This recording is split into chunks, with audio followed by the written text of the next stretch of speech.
കുറച്ച് സിനിമകൾ ചെയ്തിട്ടുണ്ട്, 10-15ഓളം സിനിമകൾ ചെയ്തു.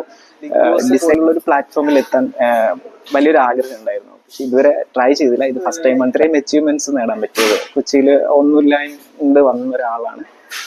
ഇപ്പം അത്യാവശ്യം അറിയപ്പെടുന്ന ഒരു ഫ്രീലാൻസ് ഗ്രാഫിക് ഡിസൈനറാണ്.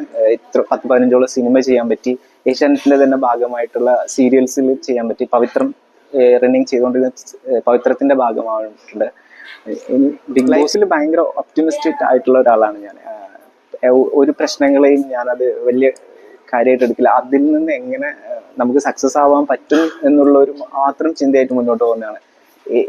എന്ത് ബുദ്ധിമുട്ടുണ്ടെങ്കിലും അതിനെയൊക്കെ മറികടന്ന് നമുക്ക് ലൈഫിൽ എത്രമാത്രം അച്ചീവ്മെന്റ് ചെയ്യുമ്പോൾ ലൈഫ് എത്രമാത്രം സക്സസ് ആക്കാൻ പറ്റും എന്നുള്ള ഒരു മാത്രം തോട്ടായിട്ട് പോകുന്ന ഒരാളാണ്.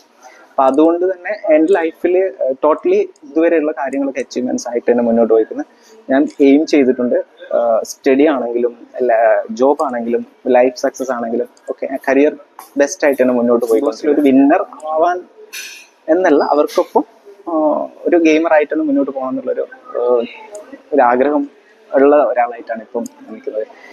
മമ്മൂക്കയുടെ കൂടെ അഭിനയിച്ചിട്ടുണ്ട്, ലാലേട്ടൻ്റെ കൂടെ അഭിനയിക്കാനുള്ള ഭാഗ്യം ഉണ്ടായിട്ടില്ല. ഇപ്പൊ ബിഗ് ബോസ് കയറുകയാണെങ്കിൽ ഈ ഒരു അവസരം അതിനുള്ള ഒരു ഭാഗ്യമായിട്ട് നമ്മൾ കാണുകയാണ്.